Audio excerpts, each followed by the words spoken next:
Good evening students, welcome back my YouTube channel. तो आज हम बात करेंगे शिक्षण अभिक्षमता के बारे में। शिक्षण के अर्थ के बारे में मैंने आप लोगों को बताया था अपने पिछले वीडियो में।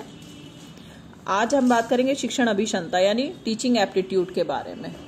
तो मैं आप लोगों को बेटा कुछ पिक्चर सेंड कर रही हूँ, उसमें आप लोग देख लीजिए कि मैंने इसमें काफी टॉपिक्स आप लोग को बताए हैं। इन टॉपिक्स को देख करके आप अपने नोट्स तैयार करते रहिए। इसमें फर्स्ट टॉपिक मैंने आप लोग को बताया शिक्षण अभिक्षमता, कि शिक्षण अभिक्षमता का अर्थ क्या है। तो इसमें लिखा है शिक्षण अभिक्षमता का तात्पर्य शिक्षण कार्य और शिक्षण सिद्धांत तथा उसकी विधियों के अभिविन्यास में अभिरुचि से है। शिक्षण एक कला है जिसमें उसके प्रतिभा और सृजन की झलक मिलती है। शिक्षण एक कार्य प्रणाली है जो सामाजिक और भौतिक वातावरण के अनुकूल प्रशिक्षु को अपने ज्ञान से सृजित करता है। जो टीचिंग एप्टीट्यूड है वो क्या है? वो किसी उच्च शिक्षण संस्थान में एक सफल शिक्षक को बनाने की हमारी एक योग्यता है। एक शिक्षक जो है वो चाहता है कि वो अपने स्टूडेंट को एक सफल व्यक्ति, एक सफल स्टूडेंट बनाए। इस बात को ध्यान रखते हुए कि अध्याय शिक्षण अभिवादन के पाठ्यक्रम में शिक्षण अवधारणा और शिक्षण उद्देश्य जो है वो एक शिक्षक अपने शिक्षण और शिक्षण सहायक सामग्री में सम्मिलित करे, जिसके द्वारा जो शिक्षण को हम एक कला के रूप में और एक कार्य के रूप में छात्र के सामने प्रस्तुत करते हैं, तो उसके प्रति छात्र के मन में एक जिज्ञासा पैदा हो कि आखिर ये कार्य जो है वो किस तरीके से किया गया है, या उस चीज के बारे में समझाने की प्रतिभा जागृत हो एक स्टूडेंट के मन में कि आखिर जो हमारा शिक्षक है वो जो हमें शिक्षण विधि के द्वारा जो चीजें पढ़ा रहा है वो किस तरीके से पढ़ा रहा है। तो ये होती है शिक्षण अभिक्षमता। नेक्स्ट टॉपिक है आपका शिक्षण का अर्थ, जिसमें मैंने संकुचित और व्यापक दोनों अर्थ की पिक्चर आप लोग को सेंड कर दी हैं, तो आप लोग उसमें से देख सकते हैं। उसके बाद उसकी परिभाषाएं बताई हैं शिक्षण की कि कौन कौन सी परिभाषाएं होती हैं। नेक्स्ट टॉपिक में शिक्षण की प्रकृति क्या है, उसकी विशेषताएं क्या हैं। जो उसकी प्रकृति है यानी उसका जो नेचर है वही सेम चीज जो है वो उसकी विशेषताएं हैं।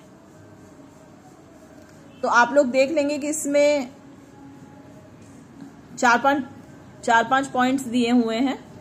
ये दोनों सेम चीज हैं, चाहे ये इसकी प्रकृति हो या फिर ये शिक्षण के विशेषताएं हों। The nature and the characteristics of teaching. Next topic है हमारा वो है ऑब्जेक्टिव ऑफ टीचिंग यानी शिक्षण के उद्देश्य।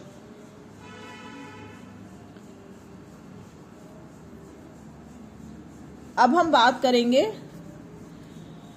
बेसिक रिक्वायरमेंट्स ऑफ टीचिंग यानी मूलभूत आवश्यकताएं क्या है शिक्षण की।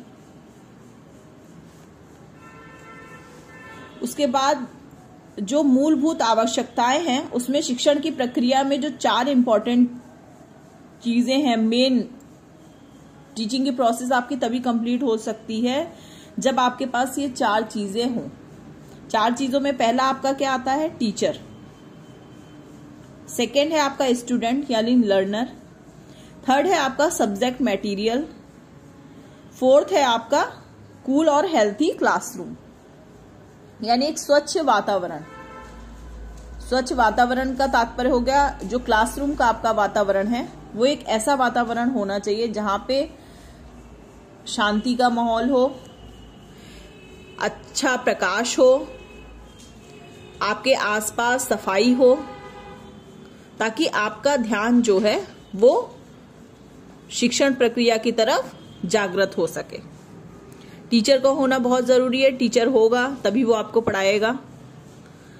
स्टूडेंट का होना भी बहुत जरूरी है, क्योंकि टीचर जो पढ़ा रहा है वो किसको पढ़ाएगा? अगर स्टूडेंट्स होंगे तो उन्हीं को पढ़ाएगा, तो इसलिए स्टूडेंट्स का होना भी बहुत जरूरी है। नेक्स्ट सबसे ज्यादा इंपॉर्टेंट चीज सब्जेक्ट मटेरियल।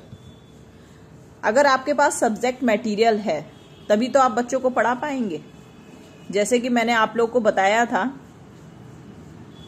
कि जो जॉन डीवी थे उन्होंने शिक्षण की जब शिक्षा की डेफिनेशन जो दी थी, उन्होंने बताया था कि वो त्रिमुखी प्रक्रिया है।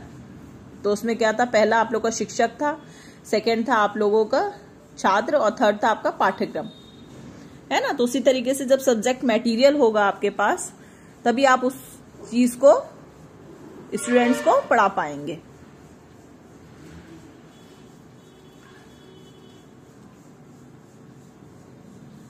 ये तो बात हो गई बेसिक रिक्वायरमेंट्स ऑफ टीचिंग की। अब हम बात करते हैं इंपॉर्टेंट स्टेप टीचिंग के क्या क्या हैं। तो टोटल 6 स्टेप जो हैं वो टीचिंग के लिए इंपॉर्टेंट है। फर्स्ट है आपका प्रिपरेशन। आप कोई भी काम करने जाते हैं तो सबसे पहले आप प्रिपरेशन करते हैं, उस काम की योजना बनाते हैं कि आपको क्या कार्य करना है। फॉर एग्जाम्पल के लिए मान लीजिए आपको कॉलेज जाना है या आप स्कूल जा रहे हैं, तो आप क्या करते हैं, पहले आप प्लानिंग करते हैं कि किस किस तरीके से आप वो कार्य करेंगे, स्कूल कैसे आप जाएंगे। फिर नेक्स्ट है प्लानिंग, तैयारी। आप तैयारी करते हैं, अपना टाइम टेबल से बैग लगाते हैं, अपने बुक्स वगैरह रखते हैं, कॉपी रखते हैं, अपनी ड्रेस तैयार करते हैं। नेक्स्ट उसके बाद हो गया थर्ड है आपका प्रेजेंटेशन, प्रस्तुतिकरण। आप किस तरीके से खुद को प्रेजेंट करेंगे सबके सामने। फोर्थ है आपका कंपैरिजन, यानी तुलना करना। थोड़ा सा तुलनात्मक वर्णन भी होना चाहिए शिक्षण की प्रोसेस में। अगर तुलनात्मक वर्णन होगा तभी आप किसी से कंपैरिजन कर पाएंगे कि आप कितने ज्यादा सही हैं। ठीक है। नेक्स्ट है जनरलाइजेशन, यानी सामान्यीकरण। जब आप कंपैरिजन करेंगे, किससे करेंगे आप, जो आपके अपोजिट में होगा। अपोजिट का मतलब हो गया जो आपके साथ जो दूसरी क्लास के बच्चे होंगे उनसे आप कंपैरिजन करेंगे। तो दूसरी क्लास के कंपैरिजन के बाद फिर आप जनरलाइजेशन की प्रोसेस करेंगे, सामान्यीकरण करेंगे कि उन्होंने क्या कार्य अच्छा किया है, क्या कार्य खराब किया है, किस तरीके से उन्होंने अपना प्रेजेंटेशन दी है। ठीक है। और लास्ट है अनुप्रयोग। फिर अनुप्रयोग में क्या होगा, एप्लीकेशंस, यानी आपको बताया जाएगा कि आपने जो ये कार्य किया है वो किस तरीके से किया है। ठीक है। तो ये इंपॉर्टेंट स्टेप होगा टीचिंग के। ये सभी स्टेप जो भी हैं ये बहुत इंपॉर्टेंट है और अक्सर एग्जाम में पूछे जाते हैं। तो आज मैंने आप लोग को शिक्षण अभिक्षमता के बारे में, शिक्षण का अर्थ, उसकी डेफिनेशंस, उसका nature, characteristics, objective, basic requirements of teaching और इम्पोर्टेंट स्टेप, यानी जो शिक्षण के चरण होते हैं उन सब के बारे में बता दिया है। और आपको स्टडी मटेरियल भी दे दिया है। आप लोग अपने नोट्स इस स्टडी मटेरियल से बनाते रहिए साथ साथ। नेक्स्ट हम टॉपिक की बात करेंगे, तो उसमें हम देखेंगे कि आगे आपके नेट के सिलेबस में आगे नेक्स्ट टॉपिक क्या दिया हुआ है। तो नेक्स्ट वीडियो में हम उसी टॉपिक से रिलेटेड बात करेंगे। मिलते हैं हम अगले वीडियो में।